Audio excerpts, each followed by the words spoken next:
It was a cold, long, and heavy morning in the year 1917 in Russia. The day had not yet fully begun. The sky was gray. The light was weak. The air felt as if it were standing still, as though nothing was moving. The streets carried the usual morning silence. There was no sound of horse-drawn carriages, no crowds, no celebration, no panic either. Just an ordinary day beginning, as it always did. But in history, the greatest changes often begin exactly like this, with ordinary moments that no one notices, that no one considers important. At that time, Russia was still, on paper, an empire. It was vast on the maps. Its population was large. It had an army, but in reality, it was very tired. Years of war, economic pressure, and unrest slowly building within the people. None of this had appeared overnight. Everything had happened gradually, just like this story itself. At the head of the Russian Empire stood Nicholas II, once considered God's representative on earth. But now, he too had grown tired, like an ordinary man. He could not sleep. He struggled to make decisions, and with each passing day, the weight of the throne grew a little heavier. This story will not tell of the noise of a revolution. This story will not tell of the sound of weapons or of shouting crowds. This story is the story of something much quieter, the story of a piece of paper, a pen, and a document written in haste. That morning, no one was shouting in the palace. No one was running. No one was delivering a dramatic speech. The thing lying on the table was just a document, official, cold, plain. This document spoke of abdication, but at the same time, it carried a consequence that no one had fully considered. Throughout history, many people have fought to ascend the throne. They raised armies. They sparked rebellions. They devoted years of their lives to that single goal. But the man in this story did not want the throne. He made no plans. He made no preparations. And he had no such expectation. He was simply someone whose name appeared at the wrong time, in the wrong sentence. And that is precisely why this story is interesting. Because here, there is no ambition, no desire for power. There is only a system in motion, and a process that no one stopped. Bureaucracy is usually boring. Documents are usually not exciting. But sometimes, the thing that changes history is exactly this, where a sentence is written, how a word is chosen, and the fact that, in that moment, no one stops to think. In this video, you will listen step by step to how a man became an emperor by mistake. This is not a story of heroism. This cannot even be called a tragedy. This is the long story of a quiet misunderstanding. If you enjoy calm, low historical narratives like this, you can subscribe to the channel and quietly accompany similar stories. But right now, even that isn't necessary. For now, just listen, because this story will not shout. This story will not rush. And this story will slowly tell, from the very beginning, how a title that no one wanted was given. Now, let your breath go. Let time slow down. And within this silent morning, let us begin to listen to how history changed without anyone noticing. Chapter 1: A Silent Morning. It was March of 1917. In Russia, winter had not yet fully ended. The calendar still followed the Julian calendar, showing March 2nd, 1917. According to the calendar used in the Western world, this date corresponded to March 15th, 1917. Even this small difference in calendars showed how disconnected Russia of that era was from the rest of the world. As it entered 1917, the Russian Empire was one of the largest states in Europe. Its lands were vast. Its population was large, but its governance was extremely slow. The country had entered the third year of the First World War. Losses at the front were increasing. The economy was beginning to collapse. There were food shortages in the cities. But on this morning, none of these problems were being spoken of out loud. The capital, officially named Petrograd, was living through one of its usual mornings. There were soldiers in the streets, but this was nothing new. The people were accustomed to seeing soldiers. No. One believed that today would go down in history, inside the palace. However, the atmosphere was much heavier. Emperor Nicholas II, by the year 1917, had completed his 22nd year on the throne. He had ascended the throne at a young age, but his experience in governance never truly matched the vastness of the country, according to historical records. Nicholas was a ruler who struggled to make decisions, often relying on the advice of others. That morning, Nicholas was not in a palace. At that moment, he was inside a train carriage near the front. This, too, is an important detail, because in Russian history, for an emperor to make the decision to abdicate inside a train carriage is a highly unusual situation. The idea of abdication did not emerge that day. In fact, it had been discussed for days. Protests in Petrograd were growing. Soldiers had begun to question orders. The machinery of the state was struggling to function.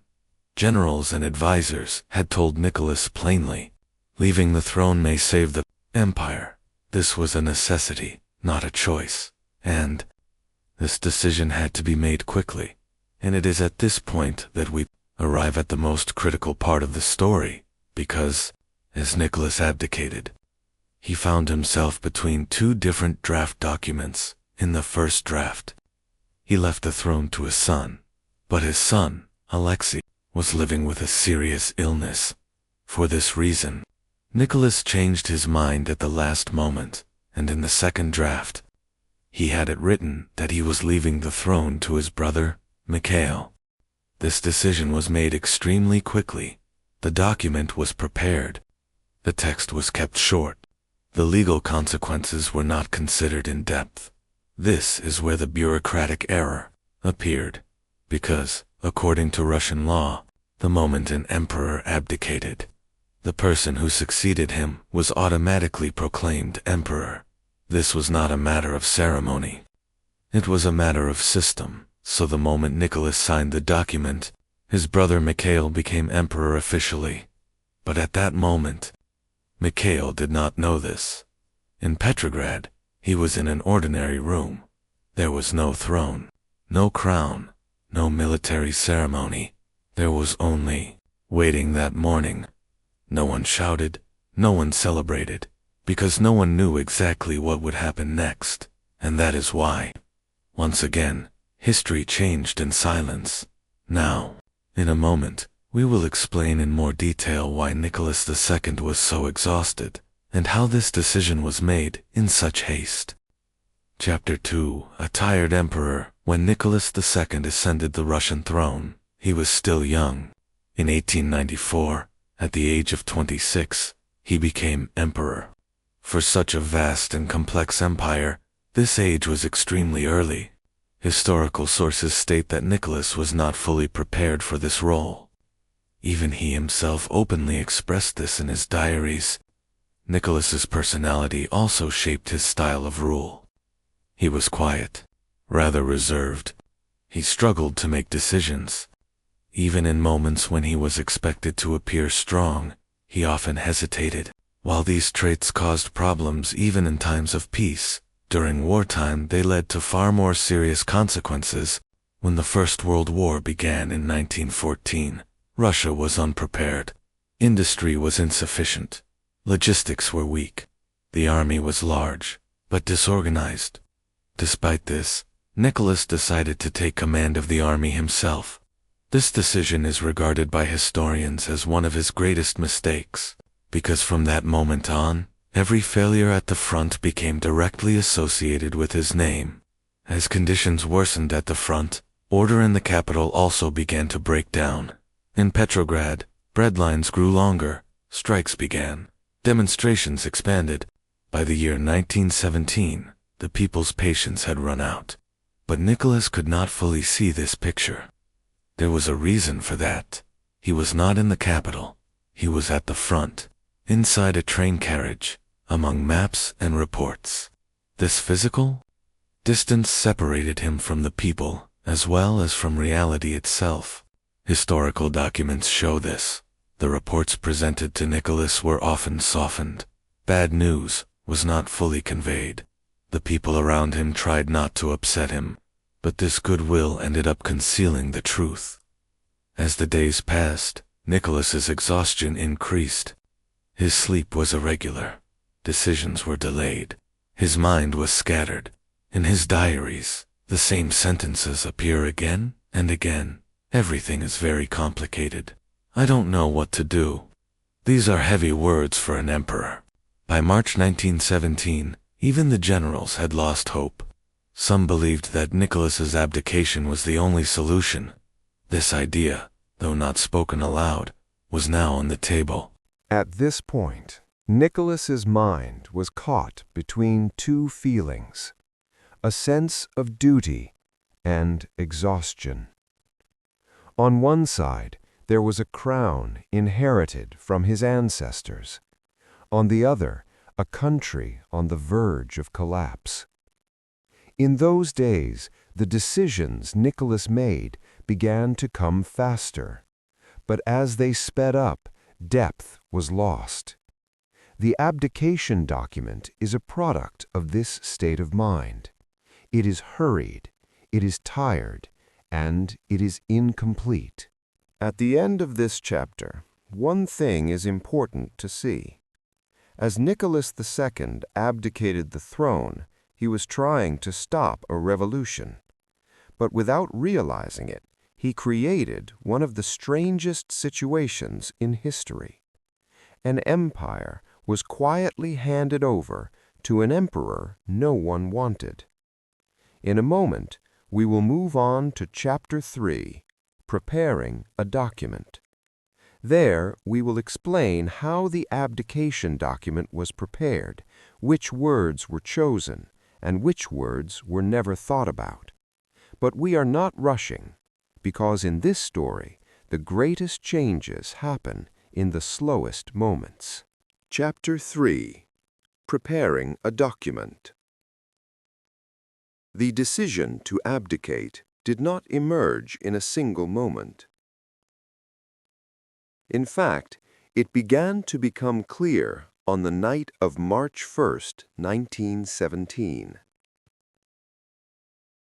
Nicholas II was trying to return from the front to Petrograd, but the trains had been stopped. The railways were not under control. The emperor was forced to wait inside a train carriage. This detail is important because rarely in history has the fate of an emperor been decided inside a train that was not moving. The train carriage was a place that could be considered luxurious, but still it was not a palace. A narrow space, limited light, a quiet solitude. On the table were maps, there were reports, and there was a pressure that kept growing. That night, high-ranking generals came to Nicholas. These generals were now speaking openly.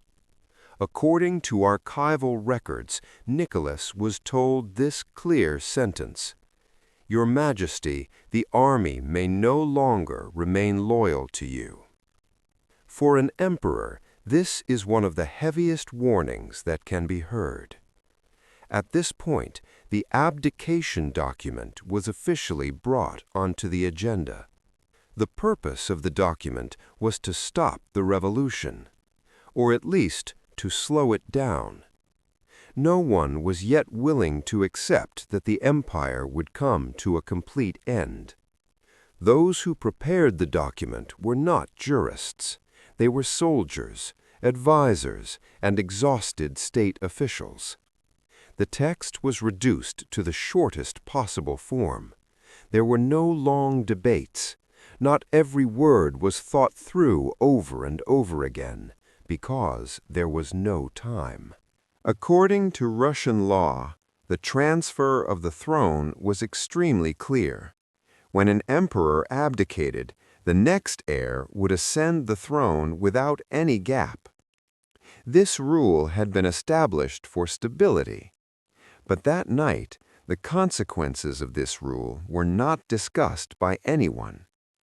In the first draft of the document, Nicholas was leaving the throne to his son. His son, Alexei, was the official heir. But Alexei's condition was extremely fragile. He suffered from hemophilia. Even the smallest injury posed a life-threatening risk. For this reason, Nicholas changed his mind at the last moment. The second draft was prepared. In this draft, the throne was left to his brother, Mikhail Alexandrovich. The language used in the document was official and firm. But something was missing. There was no phrase stating that the throne is being transferred temporarily. This missing expression changed everything. The hours passed. The pen rested on the paper. Nicholas hesitated. But exhaustion overcame hesitation, and the signature was placed. This signature was not given in a ceremony.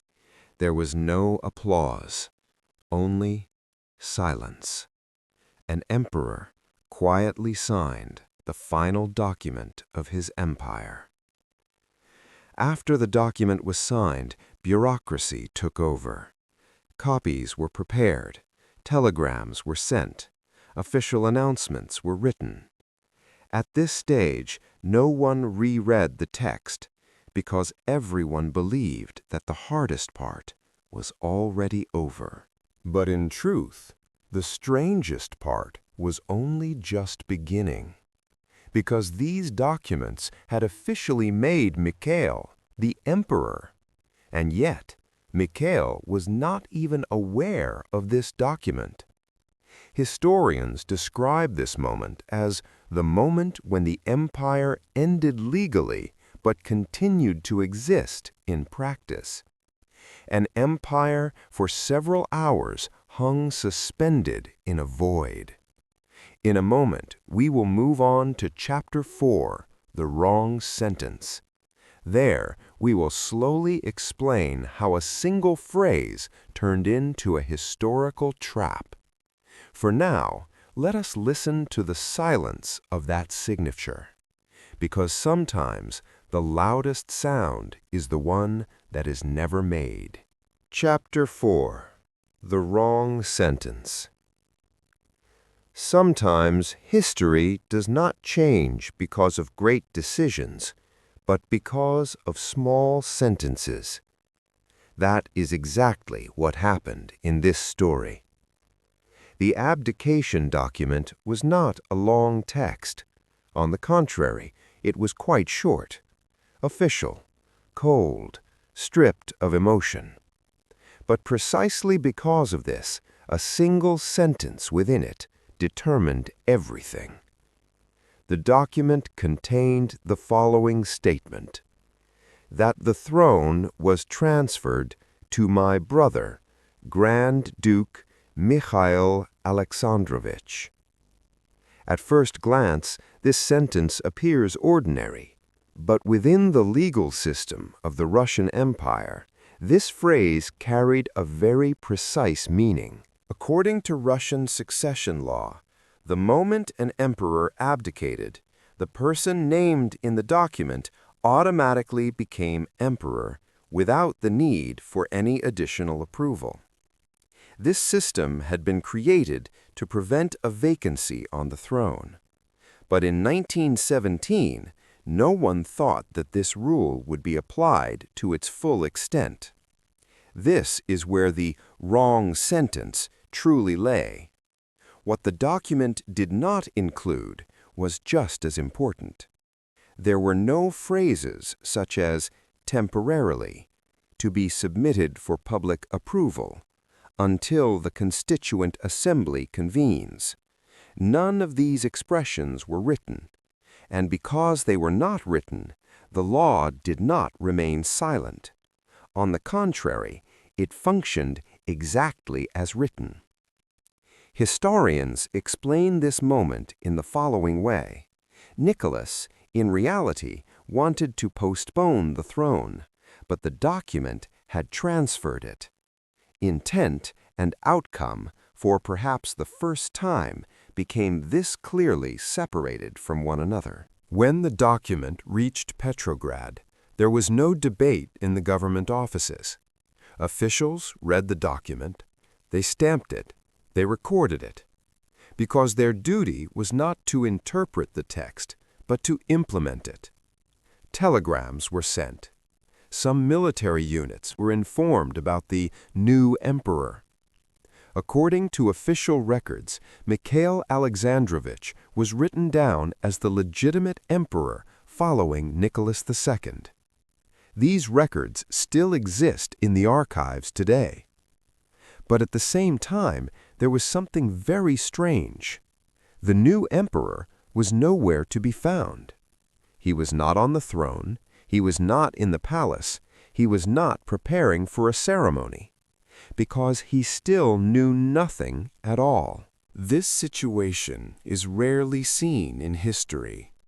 For a person to be the official ruler of a country for several hours and yet to not even realize it. That is why this event is remembered as becoming an emperor by mistake. There was no coup, no rebellion, no coronation ceremony.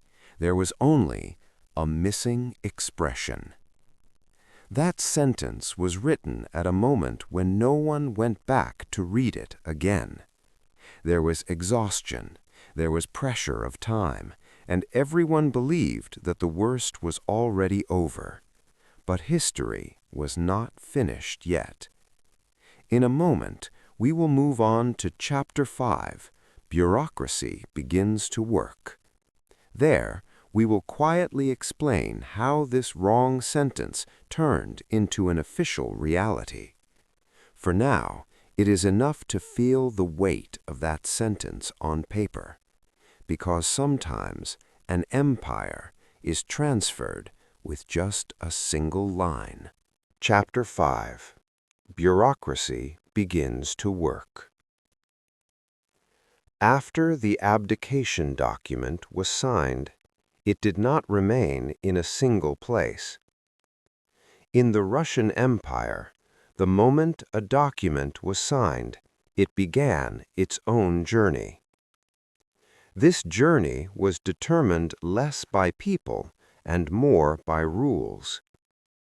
In 1917, Russia was still legally ruled by an absolute monarchy. This is a very important detail, because in absolute monarchies, the legal system operates independently of individuals. The signature of an emperor is enough to set the system in motion. The document first reached military headquarters. Then it arrived at the government offices in Petrograd. Telegrams were sent, with short official sentences. In these telegrams, there was no interpretation. There was only information. In the official texts, the name of Mikhail Alexandrovich was now written in a different way, not as Grand Duke, but as Emperor. This change of title was a legal consequence. Whether the person accepted it or not was not important at the initial stage. At this point, a very critical feature of Russian succession law came into effect. According to imperial law, the throne could not remain vacant. For this reason, no gap was allowed between abdication and accession. This system had been created to ensure stability. But in 1917, there was no stability left. Still, the system continued to function, because systems are more stubborn than people. When the officials in Petrograd received the document, they did not hold a special meeting. No one asked, "Is this correct?" because the document was valid in every respect. There was a signature, there was a date, there was official language. At this stage, very few people considered the consequences of the document. Everyone thought, at least there is an emperor. The absence of a vacuum was more important than anything else. At that moment, the Provisional Government had not yet been formed. This is a critical point. That meant there was no other official structure ready to take over the throne. For this reason, Mikhail's name remained the only option. However, the historical reality is this. Mikhail Alexandrovich was not at all prepared to rule the empire. He had no political power, no popular support, and no desire for such a role. But systems do not take desires into account. Some military units were preparing to swear allegiance in Mikhail's name. This is a little-known detail. In some orders, the phrase "new emperor" appeared briefly. But this process did not last very long. Because when Mikhail learned about the situation, he did something completely unexpected. But before we come to that, it is worth lingering a little longer on this strange gap that lasted for several hours. Historians describe this period as a legal empire, factual uncertainty. On paper, everything was clear, but in real life, nothing was clear at all. What matters in this chapter is the following. Mikhail becoming emperor was not the result of a single person's decision. It was the final reflex of a system that had been operating for centuries. In a moment, we will move on to Chapter 6, Mikhail's Room. There, we will tell, through both story and history, how an emperor learned this news and why he refused it. For now, let us remember how this silent system was functioning, because sometimes those who write history are not people, but rules. Chapter 6, Mikhail's Room. When Mikhail Alexandrovich woke up that morning, he did not know that he was, legally, at the head of one of the largest empires in the world. The place where he was staying was not a palace. It was a modest residence in Petrograd. This detail is important for understanding his position. Mikhail had never been at the center of power. Within the imperial family, he had always remained in the background. According to historical records, Mikhail Alexandrovich had deliberately kept his distance from politics. He was a soldier, disciplined, but not a ruler. By the year 1917, Russia was facing three major crises: the First World War, economic collapse, popular uprisings. In such an environment, ascending the throne was not a privilege, but a burden. The news reached Mikhail not directly, but through indirect paths. First whispers, then telegrams, then official statements. At a certain point, everyone was saying the same thing: "You are the emperor." This news did not surprise him, but it disturbed him, because Mikhail knew very well how fragile the political situation in Russia had become. There is an important historical detail here. From 1914 onward, Mikhail Alexandrovich had served within the army. He had gone to the front. He had seen the condition of the soldiers. For this reason, he understood the people's anger up close. There was also another critical detail. Even within the noble class, Mikhail did not enjoy full support. His marriage went against dynastic rules. Because of this, even officially, he was not considered an ideal emperor. All of this gave rise to the same question in his mind. Is this throne really governable? This question was not merely a personal concern. It was about the survival of the state itself. Historians say that at this moment, Mikhail clearly saw two things. The throne was no longer sacred. The monarchy had lost its legitimacy. This awareness is what set him apart from the other Romanovs. For this reason, Mikhail did not rush. He did not seek a crown, a ceremony, nor did he issue orders. He simply reflected. This waiting lasted only a short time, but its impact would endure for centuries, because Mikhail was about to make an extremely rare decision in history. In a moment, we will move on to Chapter 7, The Emperor Who Refused. There, we will explain how this decision was put into writing and how it formally ended the Russian monarchy, using historical documents. For now, think of a man waiting in that silent room, an emperor who did not want to be. Chapter 7. The Emperor Who Refused. After ascending the throne, Mikhail Alexandrovich's first action was to do nothing. He had not yet officially accepted that he was emperor. This silence is described by historians as an unprecedented situation. In March 1917, official newspapers in Russia listed Mikhail as emperor. But he was alone in a room in Petrograd. Historical records show that Mikhail gathered his advisors. He told them, "Without the support of the people and the army, this title has no meaning." This statement is historically significant because for an emperor to be a de facto ruler, a title alone was not enough. The support of the people, the loyalty of the military, and recognition by political institutions were all necessary.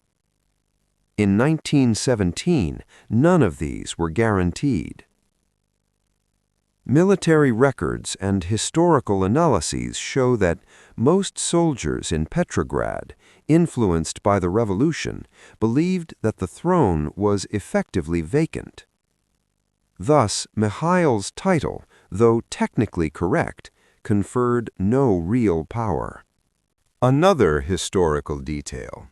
Mikhail said he could accept the throne temporarily, but this temporary meant only until the Constituent Assembly convened.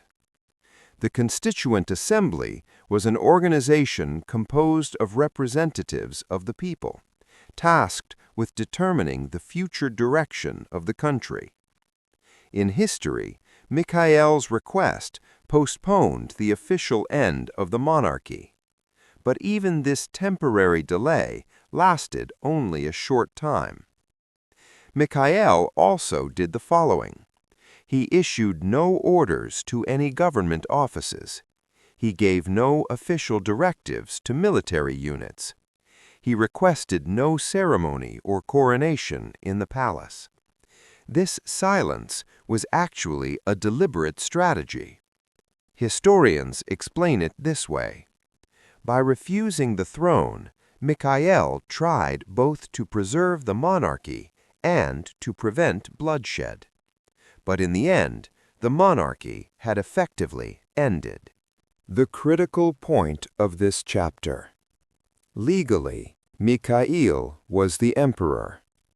In practice, he had no authority.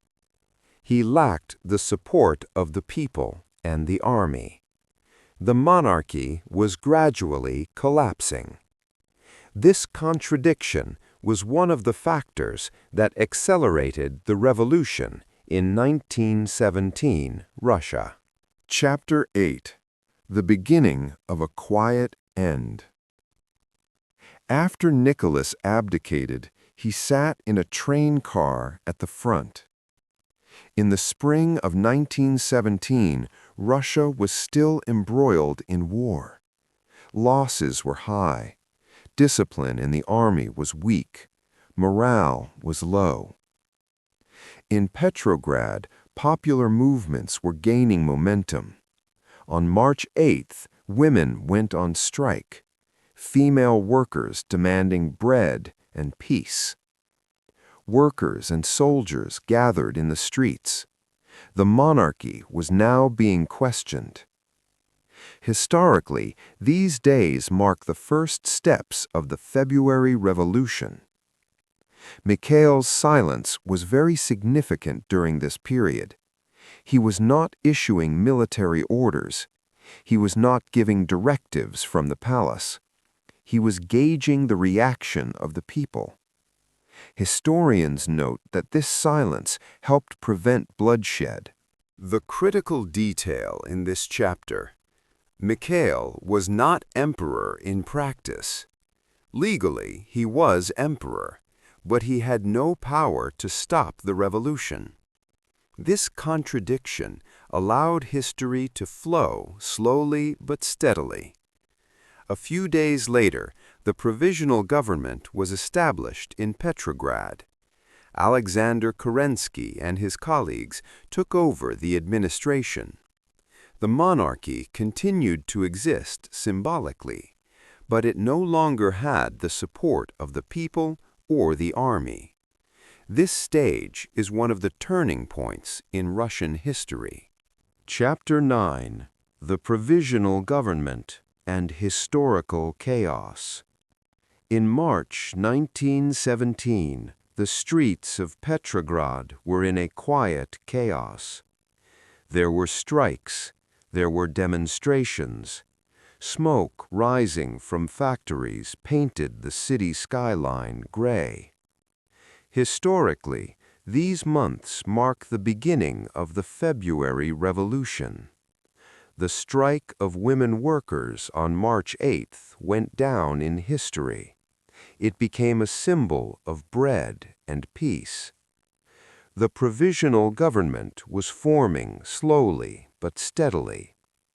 Alexander Kerensky, Georgy Lvov, other liberal politicians. These figures took over the administration after the monarchy was overthrown. But the city was still under the shadow of the old system. The psychology of the people was very fragile. Soldiers were returning from the front. Hunger and poverty were everywhere. There were unarmed demonstrations in the streets. According to historians, some soldiers in Petrograd were still considered loyal to the monarchy, but morale and discipline were very low. During this period, Mikhail's silence played a historical role. He issued no orders. He did not form a government. He did not intervene from the palace. In this way, the revolution progressed without bloodshed. The work of the Provisional Government also began rapidly. Basic food and bread distribution was planned. Meetings were held with military command structures. The demands of the people were officially heard. But during this process, everything was temporary and uncertain because the war was still ongoing. Historical notes. Discipline in the Russian army weakened. The front lines were suffering losses. Problems in oil and food supply were increasing. The people now understood that the old order would not return. The decisions of Mikhail and Nicholas were quietly changing history. Nicholas signed and abdicated. Mikhail did not accept. The Provisional Government quickly took over. These three actions silently ended an empire. The people walking in the streets were unaware of this historical change, but the city was slowly preparing for a new era. Factories were being reorganized. Officials continued their duties. The people were filled with expectation. Summary of the chapter. The Provisional Government was established. Uncertainty persisted among the people and the army. Mikhail did not effectively accept the empire. The system and its rules worked quietly. The last days of Nicholas. After abdicating, Nicholas II was no longer officially an emperor, but historically he was still tracked by documents, records of crimes and exile, official telegrams, military reports. All of these quietly shaped his final days. Nicholas was first removed from Petrograd by train. Historical records show, in March 1917, he and his family were sent by a special train to a secure location. This train was under strict military protection, but the journey was silent and full of tension. Train travel was not merely physical movement. Historians interpret this as Nicholas's mental captivity. Each carriage felt like a boundary. The windows provided limited views. Communication with the outside world was almost entirely cut off. This situation deeply affected the emperor's psychology. The family members shared the same fate. His wife, Alexandra. His children, Olga, Tatiana, Maria, Anastasia, and Alexei. Each of them gradually began to feel the weight of captivity. Historical records note, Alexei suffered from hemophilia. This increased the family's anxiety. Medical care was limited. During the train journeys, Nicholas and his family waited in uncertainty about the next stop and security measures. Military reports indicated in brief notes which stations the train would stop at. Official documents recorded these movements as temporary security measures. Historical context. Nicholas's last days coincided with the period in Russian history when the monarchy effectively ended. The abdication of the throne, Mikhail's refusal to accept, the Provisional Government taking over. These events directly linked the emperor's personal captivity to history. During this process, Nicholas undertook no political action. He issued no orders. He gave no instructions to the outside world. He waited quietly. Historians interpret this as a de facto surrender. During the train journeys, Nicholas spent time in small compartments with his family members. Daily routines were limited. The children had little time for play and education. Alexandra tried to keep the family together. Historical sources show that the silence during this period had a deep impact on the family. Documents and archives record this period in detail.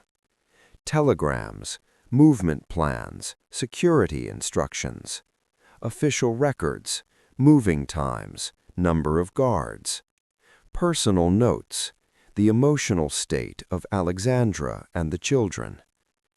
At the end of this chapter, the important points are: Nicholas had abdicated both de facto and de jure. He was moved to a secure location with his family. The train journeys and documents quietly recorded the historical process. This period is tangible evidence of the end of the monarchy. Chapter 11. Mikhail's Silent Decision Revised. In March 1917, Nicholas had abdicated. The throne had legally passed to his brother, Mikhail Alexandrovich. However, after ascending the throne, Mikhail took no action. He knew that without the support of the people and the army, the monarchy could not continue. From a historical perspective, Mikhail had military training but had remained distant from politics. Without popular support and army loyalty, the monarchy could not survive. The Provisional Government was about to be established, and the new order was quickly taking shape. This context shaped Mikhail's decision. When he gathered his advisors, he said, "I cannot accept the throne. Without the support of the people and the army, this title has no meaning." This statement created a very rare situation in history. Legally, Mikhail had become emperor. In practice, he had no power. The monarchy was officially over. Historians have interpreted this silent refusal as follows.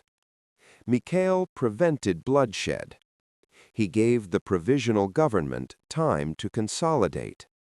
He accelerated the symbolic end of the monarchy.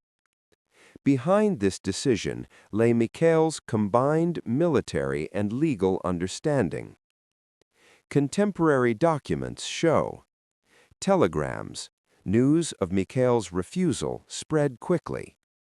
Official records, the Provisional Government's authority had effectively begun. Military reports, units were beginning to reorganize under the new government. These documents reveal the impact of Mikhail's silent decision. Mikhail had not actually assumed imperial power, but legally he had become the rightful holder of the throne. He simply waited for the Provisional Government to be established. This period of waiting allowed the revolution to proceed peacefully. In summary, Mikhail's silent decision played a crucial role in the end of the Russian monarchy. The gap between law and practice changed the course of history. The Provisional Government gained authority through the support of the people and the army. Chapter 12. Historians and Documents. After 1917, Russian historians and archivists examined that period with quiet attention. Nicholas II, who had abdicated, Mikhail as the legal emperor, the establishment of the Provisional Government. All of these were recorded in detail in the documents. Historians particularly studied the following records: telegraphs. News of Mikhail not accepting the throne spread quickly. Communicated to military units and government offices. Official records and documents. The Provisional Government's powers had effectively begun. The attitudes of the people and the army were recorded in detail. Military reports. Units were reorganized under the new government. Morale and discipline of soldiers on the front were documented. These documents showed historians that, legally, the imperial transfer was complete. In practice, the monarchy had ended. Mikhail's silent decision allowed the revolution to proceed peacefully. Historians had also examined family records. The transportation of Nicholas and his family by train. The psychological state of Alexandra and the children. daily routines and security measures during the transfer of the throne. This information was critically important for understanding the collapse of the monarchy. Some historians emphasized the end of the Russian monarchy in 1917 did not happen by the decision of one person, but through documents, rules, and the operation of the system. This observation highlighted the importance of Mikhail's silence. From a historical perspective, the documents and archives revealed the following. No blood was shed during the throne's abdication and transfer. The Provisional Government began functioning with the support of the people and the army.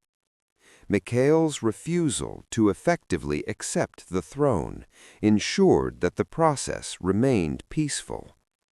The core message of this chapter was, history is not written solely by people. Documents, rules, and systems also quietly shape history.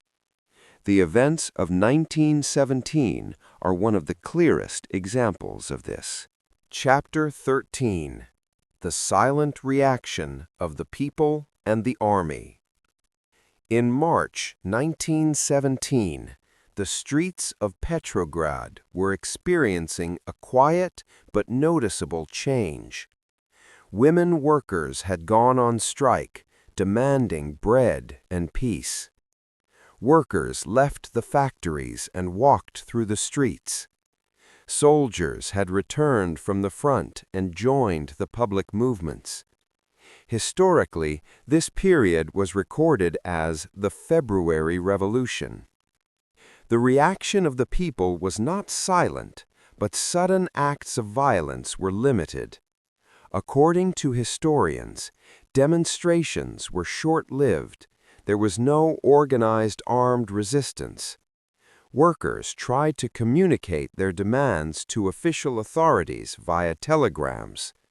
Many soldiers had not yet decided which side to support. Military reports showed that discipline within the army was breaking down. Morale at the front was low. Some units refused orders. Trust between officers and soldiers declined, and revolutionary ideas were spreading.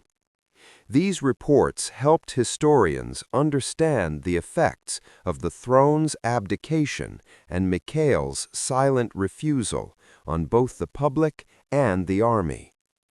The establishment of the Provisional Government created a complex perception among the people and soldiers. Some saw it as progress. Others still hoped for the return of the monarchy.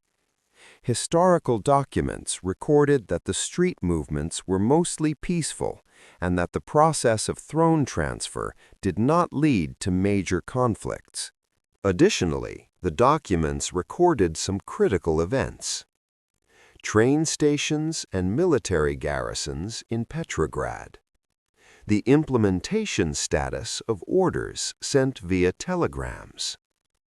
Brief notes in local newspapers about the public's reactions.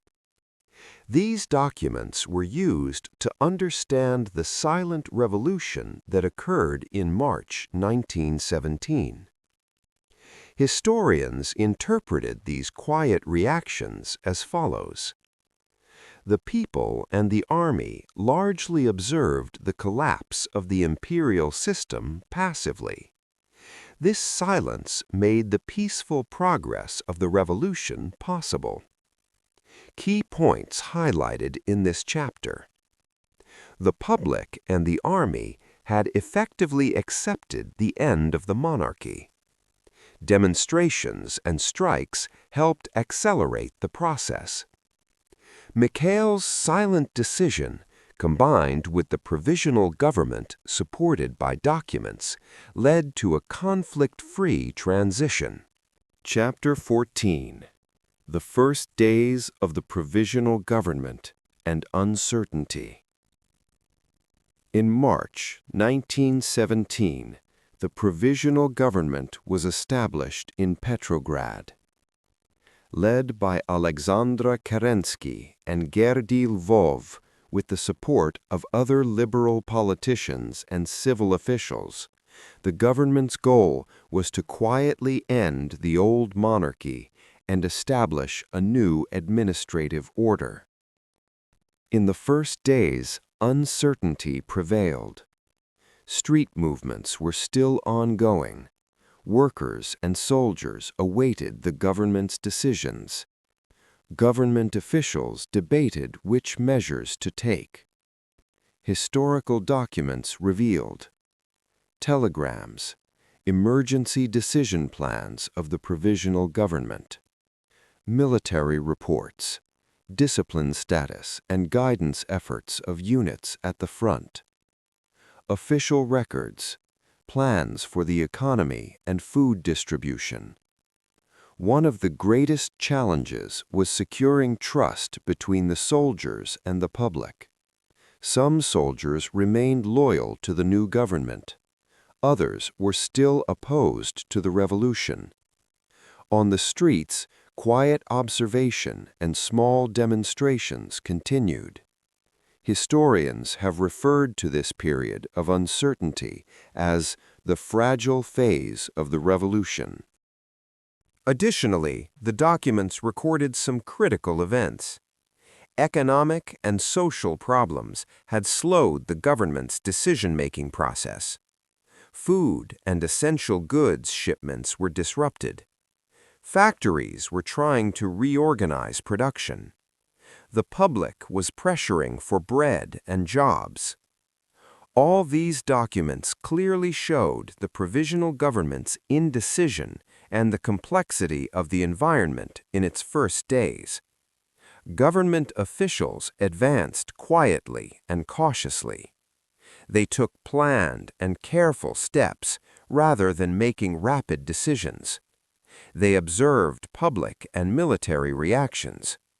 They officially recognized the symbolic end of the monarchy.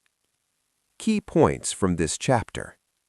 The Provisional Government acted quickly but cautiously. It tried to balance the behavior of the streets and the army. The monarchy's end occurred through a quiet process supported by documents. Chapter 15. Mikhail's concern for the future and historical assessment.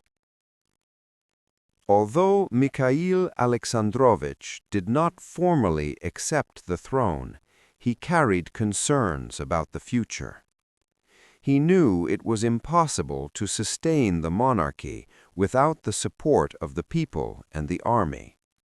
He quietly observed the functioning of the Provisional Government. He understood that Russia needed time to regain stability. From a historical perspective, Mikhail's concerns were very significant. Legally, he was emperor, yet he wielded no real power. The monarchy had symbolically ended, but chaos still continued. The decisions of the Provisional Government were shaped by public and military reactions. Mikhail often told his advisors, "The future of this country will unfold beyond my decision. All I can do is prevent bloodshed and watch the slow establishment of order." Historians recorded these words as an example of a sense of responsibility and strategic patience. Documents and historical sources supported Mikhail's perspective. Telegrams and personal notes recorded his decisions and observations. Military reports revealed the behavior and discipline of the units. Government records showed that Mikhail's silent patience helped the Provisional Government gain authority. Historians interpreted Mikhail's period as follows. His silence enabled the revolution to proceed peacefully. It exemplified the gap between law and actual practice. It turned the symbolic end of the monarchy into a process supported by official documents. Mikhail's concerns were not only about the present situation, but also the future. The safety of the people and the army, the stable functioning of the Provisional Government, the symbolic end of the monarchy, and the establishment of the foundations for a new order. These concerns highlighted Mikhail as a silent yet influential actor in history. Summary of the chapter. Mikhail did not practically accept the throne. His concern for the future and strategic patience allowed the revolution to progress peacefully. Historians and documents clearly demonstrated the importance of his silent decision. Chapter 16. Silence as a Symbol of Monarchy in Russia. After 1917, the end of the monarchy in Russia was not only a legal event, but also a symbolic turning point. Nicholas II had abdicated the throne. Mikhail had not practically accepted the empire. The Provisional Government had taken over administration. Historically, this silence was very significant. The monarchy had effectively ended. The people and the army did not show major resistance. Documents confirmed that no blood was shed during the succession. Historians have described this period as the Revolution of Silence. Silence made a peaceful transition possible. The decisions of Mikhail and Nicholas sent a symbolic message. The old system was no longer valid. The establishment of a new order was inevitable. The people and the army understood this silent symbol. There was no major chaos in the streets or garrisons. Workers and soldiers observed the change and provided support when necessary. This silence contributed to the peaceful progress of the revolution. Documents reinforced this situation. Newspaper records announced the succession in brief notes. Telegrams showed that the military units quietly adapted to the new government. Archives emphasized the symbolic significance of the end of the monarchy. This symbolic silence was reflected in Russian history. The monarchy effectively ended. There was a silent yet profound impact on the people and the army. The Provisional Government gained authority, marking the start of a new era. In summary, silence was both a historical and symbolic force. The decisions of Mikhail and Nicholas ensured the peaceful progress of the revolution. Documents and observations revealed the quiet yet powerful nature of this process. In 1917, the monarchy in Russia quietly came to an end. Nicholas II abdicated the throne. Mikhail did not practically accept the empire. The Provisional Government gradually gained functioning authority with the support of the people and the army. According to historical records, during this process, no blood was shed, and the people and soldiers largely remained silent. Documents and archives showed that the succession and the end of the monarchy were quiet yet effective. Documents reinforced this situation. This silence, rarely seen in history, allowed the change to occur peacefully and in a manner supported by official records. The people, the army, and the government each played their roles quietly, shaping the course of history. Thus, an empire ended and a new era began. In this silent historical journey, we have witnessed the documents, decisions, and quiet heroes of the past. If you want to follow more historical stories like this and in-depth sleep videos, don't forget to subscribe to our channel and turn on notifications.